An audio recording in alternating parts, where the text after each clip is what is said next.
I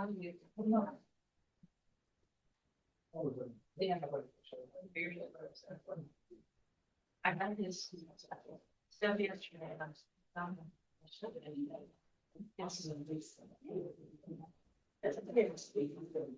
Yes.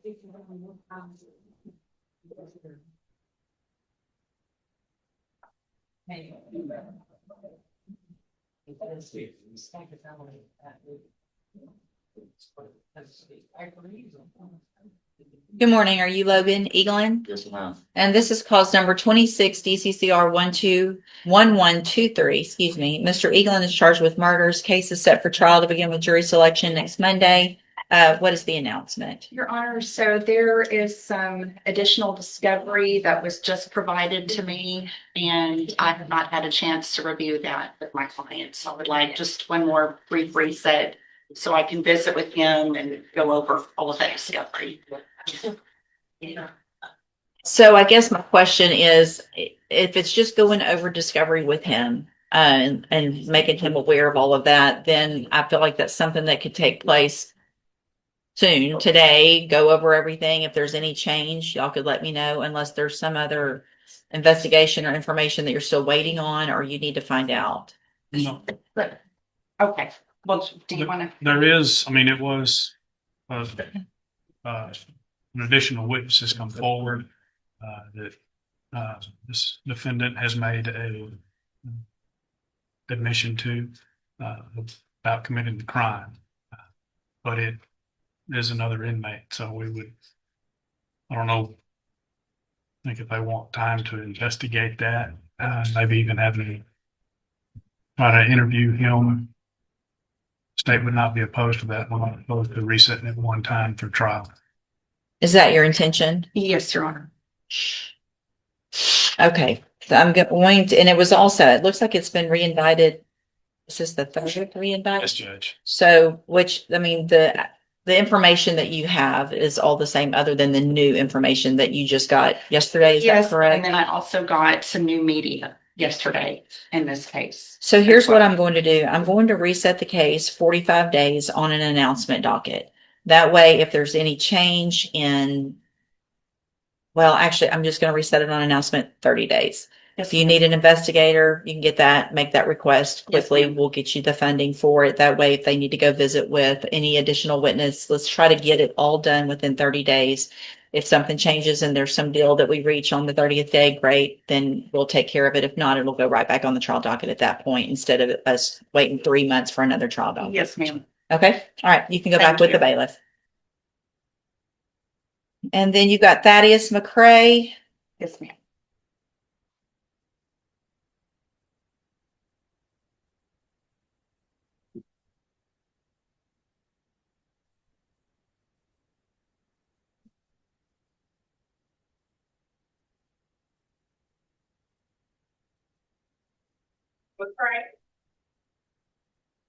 Can you make a note on Eagle and when I look up the new clause number, none of the old that has been brought into that new clause number. So I don't put any of the objections or anything in their way for all, I need everything to be transferred to the new case. And it's probably from those two prior, not just one, but two prior indictments.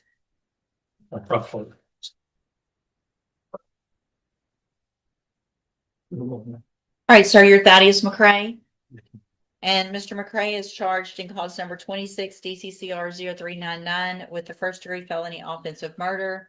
And in cause number 21-38959, we've got a motion to revoke probation for an aggravated assault causing serious bodily injury. And what is the announcement? Your Honor, essentially it's the same announcement that I just made previously on the last case. There were some items that were missing from discovery that I requested. They were just recently responded to and provided. I'm not sure if everything that I asked for was provided, but I need to review all of that and go over that information and evidence with my client just Okay. to ensure that we have everything. Sure. So we'll do one more reset. Is there anything else that you know of that you're waiting on that she does not No, have? Judge, these were things that she had asked for that weren't in the file that we went and got. Good, and brought okay. into the file. So, Mr. McCray, I'm just going to reset your case, a normal reset for about 30 days. That'll give Ms. Peraza some time to come go over all of the new information that she's received. At that next full day, we'll need an announcement whether or not you're going to go to trial or if there's some deal that's reached, okay? All right. All right, thank you. Mr. Rojas, you got Jaden Brantley. Brantley, Jaden Brantley. Okay, so they did work it out. So Mr. Kimler, Ms. Holmes is gonna take care of Yes, that ma'am. for you. Okay, I've perfect. told them. I Okay, had talked to the advisor. thank you.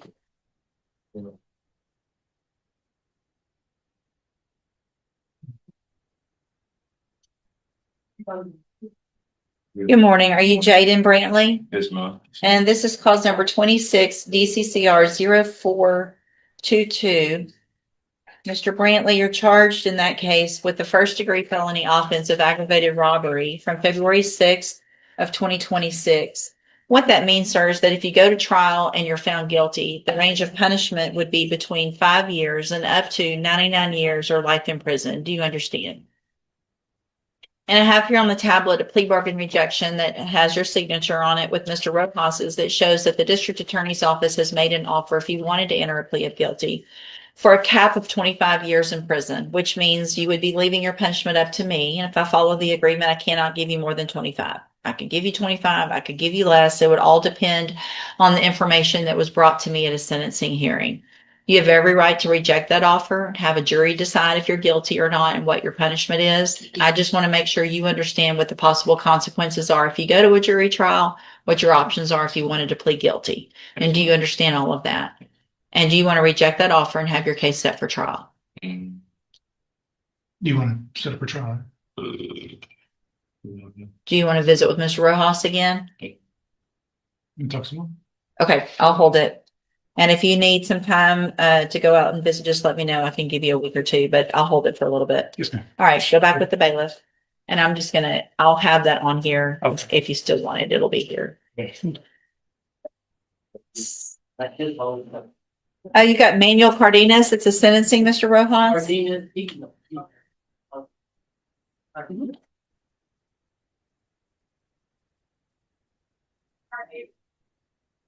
Yeah, Friday. You've been saying to Friday. Very low.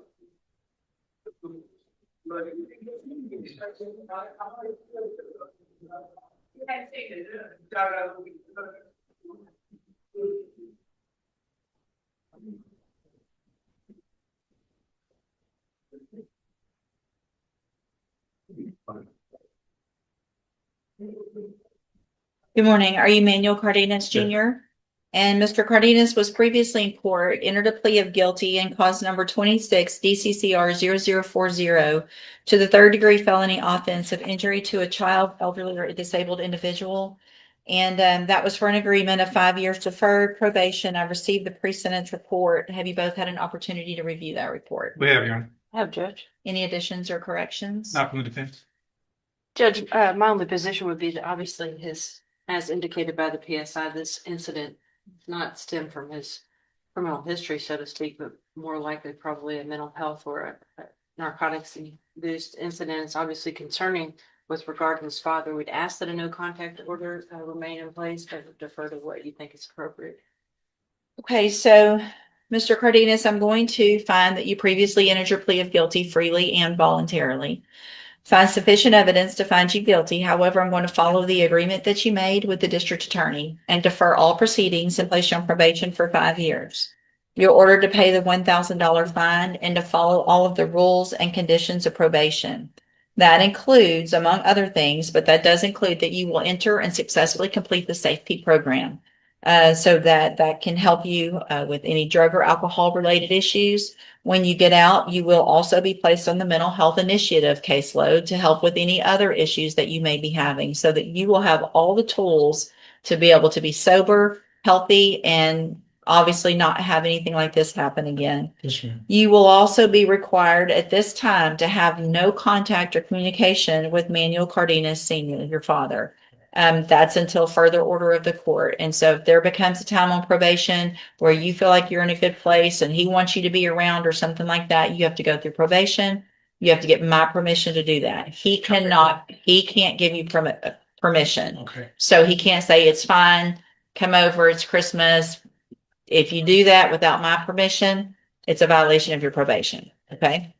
If you do everything you're supposed to on this probation, you're about to get all the tools you need to be successful. You don't have a felony conviction. You should be able to finish it. And at the end of your probation, if you're successful, the case is actually dismissed. You'll never have a felony conviction on your record. Sounds good. The other side of that, though, is if you violate any condition of probation, you can be brought back into court, found guilty of the offense, and I could send you to prison for anywhere in the punishment range, which is between 2 years and up to 10 years in prison. Do you understand? Yes, ma'am.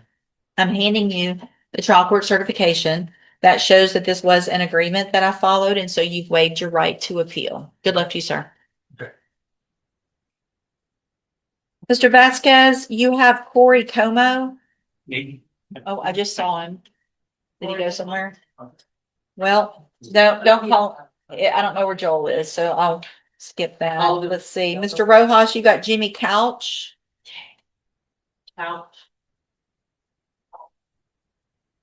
You're here for Bruce? Yes, ma'am. Okay, I'll take care of that. Just a second.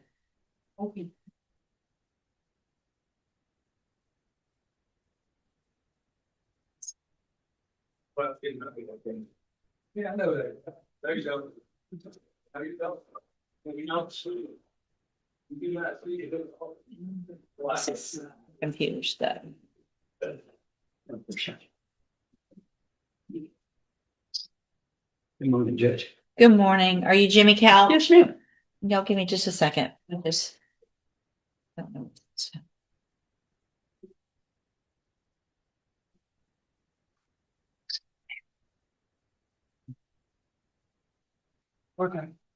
We're gonna wait his statute. We can know that it's attempted. Yes, well, That's coming. Mr. Couch, Yes, ma'am. pay attention this way.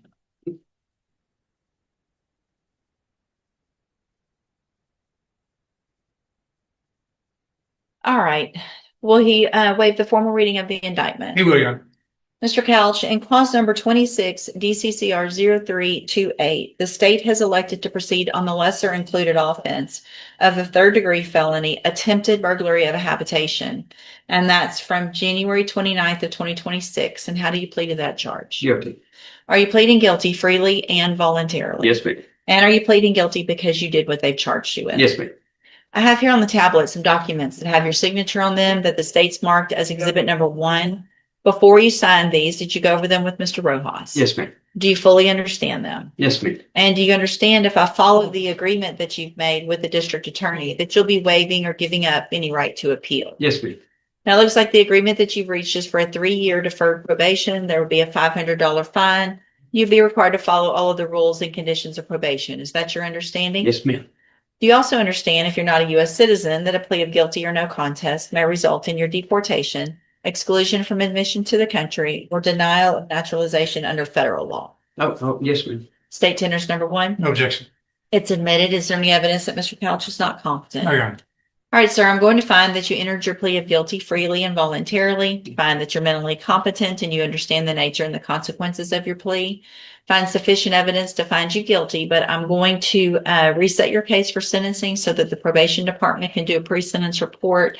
That'll give me more information about you and your case, and then we'll come back at a later date for sentencing. Ms. Malfino? Judge, the state would respectfully object to any type of PSI bond in this case because of the fact that we're going to very strongly urge the court to consider safety. I have met multiple times with the complainant, Ms. Couch, in this case. She is actually present in court today. I think there is an underlying severe substance abuse issue that has contributed to all of these issues. And that will be the position of the state to ask for safety. And I'm afraid that if he's out in the interim, it will derail that and also this absence of contact with her at this point. So Judge, Go I ahead. understand that state's position. Sure. Judge, Mr. Couch is requesting that you do consider allowing him to be released. He's been in jail now for 4 months 4 months. He's getting some taking AA classes in jail. from Rocco. He's got some health issues that he desperately wants to get on the outside and Yes, ma'am. get addressed. I have a spot on my lung. I was supposed to be in Baptist Hospital for another CAT scan and another biopsy. And it's just getting worse by the day. Well, here's, if Mr. Rojas, if you want to get some information to the court between now and sentencing, I can bump something up with regard to a bond hearing. But today, based on the allegations and the concern, what I'm going to do is not change the bond. I am going to ask probation to do go ahead and get a substance abuse done assessment during that, so that we have everything in place when we come back for sentencing. All right, you can go back with the bailiff. Okay, thank you. So on Bregan Hulsman, that's the one you talked to me about, right? Yes, Mr. Did y'all, we did. oh, okay, sorry. Yeah. Actually, going to be a misdemeanor since he did it.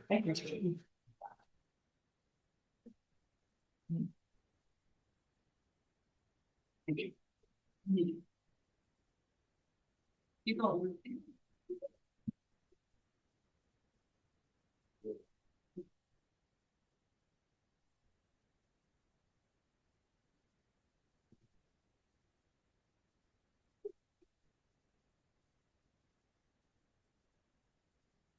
Good morning. Are you Bregan Hulsman?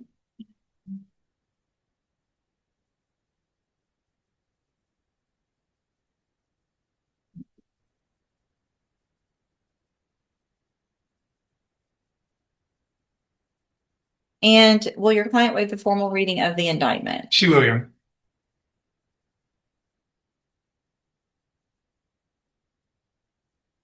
Ms. Hulsman, in cause number 26 DCCR 0199, the state has elected to proceed on the lesser included offense of a Class A misdemeanor assault, and that's from January 7th of 2026. And how do you plead to that charge?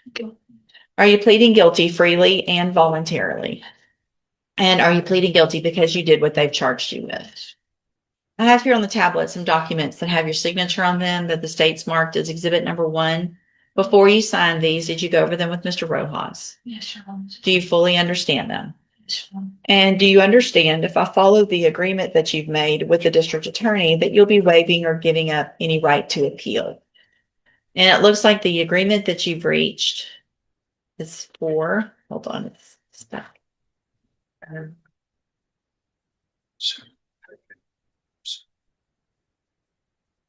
A 2-year deferred probation. There would be a $250 fine, and you would be required to follow all of the rules and conditions of probation. Part of that would be that you would follow any recommendations with regard to any mental health care issues. Do you understand? State tenders number 1. No objection. It's admitted. And are you a U.S. citizen?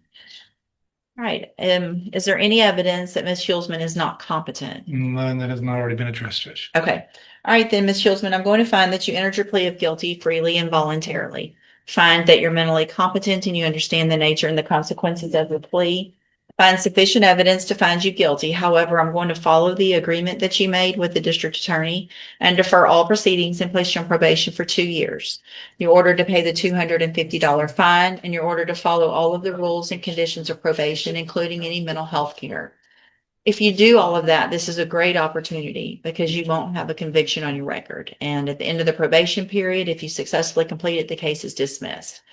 The other side of that is if you violate any condition of probation, you can be brought back in the court and you could be convicted and sent to our Jefferson County Jail for up to 1 year. Do you understand?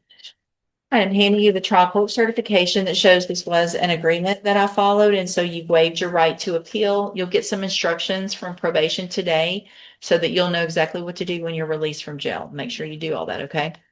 All right, you can go back.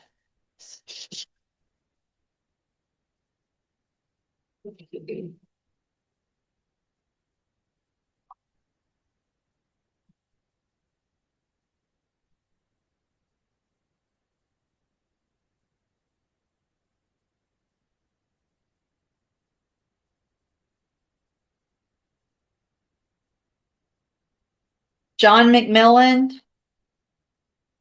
Mr. Rojas and Ms. Muffin.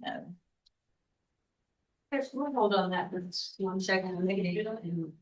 Sure. Well, call, I sent a letter, I need to go grab a speed from that. Okay, I'll hold it. Ms. Shipley, you're here on Brandon Lewing for Mr. Smith. Yes, Your Honor. Brandon. Morning. Good morning. But I feel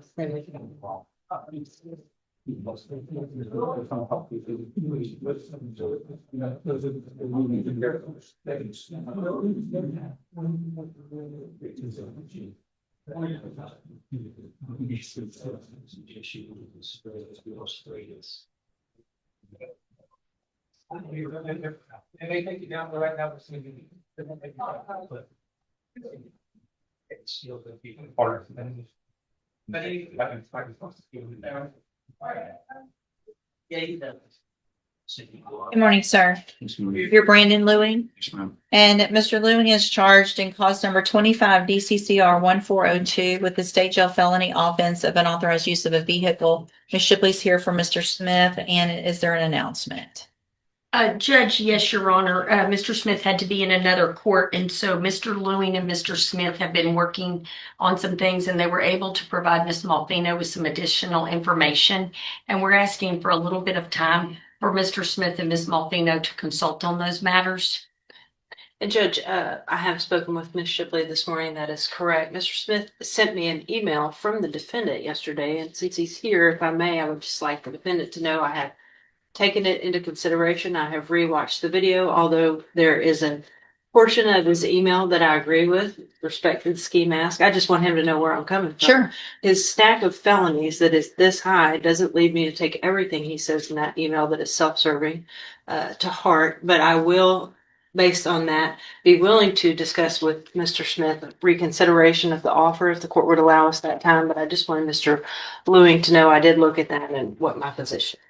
Okay, so we'll just do a normal reset. That'll give your attorney and time to visit with Ms. Malfino, and when we come back, we'll get an announcement at that next court date. Thank you. Thank you, Judge. And then Right. Mr. Smith will be out to see you as soon as he meets with Ms. Malfino. Thank you. Michael Martin, also Ms. Shipley. Yes. This is a request for a Michael Moore. evaluation. Has something been filed? No, Okay. but that's where he's going. So this is, we don't need Mr. Martin. I'm gonna reset it. If you'll get Mr. Smith, if he needs, so because he's hired, if Yes. you'll make sure if he needs, is requesting a court appointed evaluation for competency, make sure he also attaches the affidavit of indigency. That gets missed sometimes, and because you're hired, I have to have an affidavit of indigency and to make that determination before someone's appointed. Otherwise, you guys would have to get that taken care of with his. Absolutely. Okay, makes sense? Yes. All right. And so he's reset Michael Martin. Yes, ma'am. Mr. Vasquez? Lost him again. Let's see, Mr. Lewis, Ms. Holmes, you've got Brianne Williams, sentencing. Brianne Williams.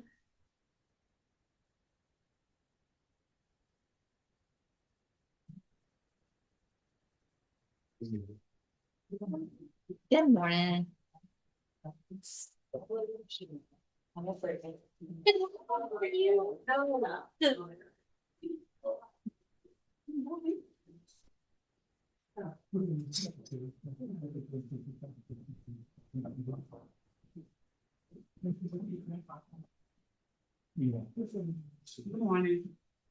Good morning. You're Brianne Williams. Yes, ma'am. And this is cause numbers 26 DCCR, excuse me, 0531. Ms. Williams entered a plea of guilty in that case to a new offense of possession of a controlled substance, a third-degree felony. And then we've got cause number 1830512. Ms. Williams is on probation for injury to a child, and that's a third-degree felony offense. Entered pleas of true. Let's see, I see there. while I look at that, but there was an agreement, it appears, for a 3-year deferred probation, $500 fine, and ISF substance abuse track on the new case with continuing probation and ordering substance abuse, ISF, ISF substance abuse on that one. I've received the pre-sentence report and gone over it. Have y'all both had an opportunity to review that report? Yes, Your Honor. Yes, Judge. Let me go back and look at something.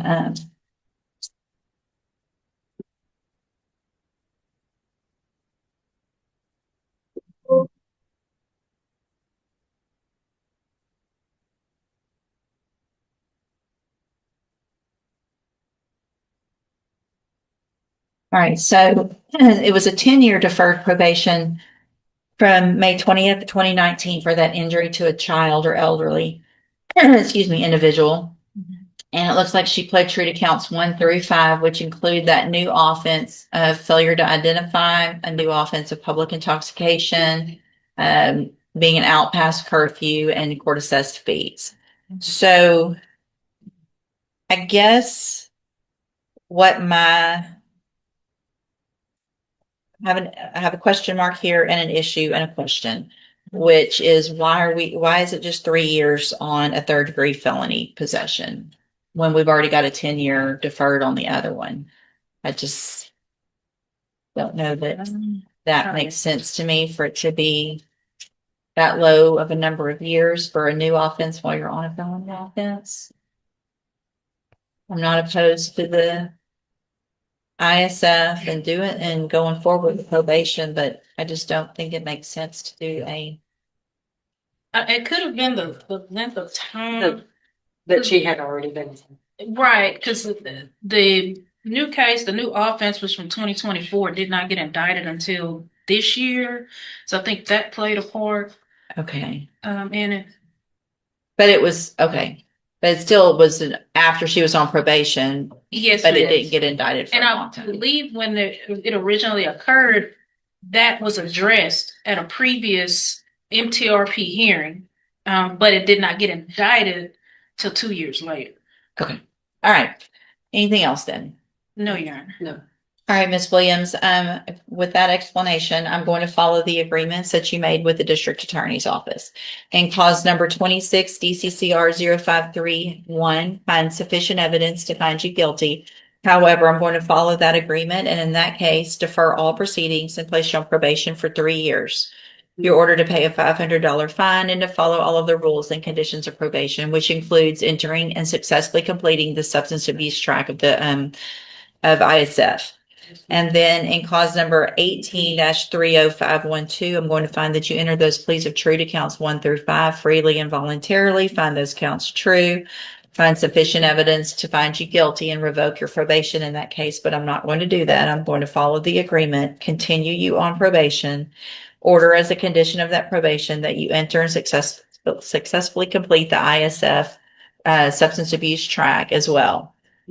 You're being given now all the opportunities that you're probably going to be given. So you're going to go to ISF. You'll get the tools you need in order to remain sober. When you get out, you'll have aftercare. You still have no felony convictions. You still got some great opportunities here to kind of get your life back on track, get off drugs, and just live a normal life. If you don't do that and you don't take advantage of this and you continue to test positive and do the things that you did on this one, you're going to end up back in here and you could go to prison in each of these cases for up to 10 years. Do you understand? The sentence is final, but the judge still leaves one important message. Your future choices will define what happens next. Justice doesn't always end with punishment.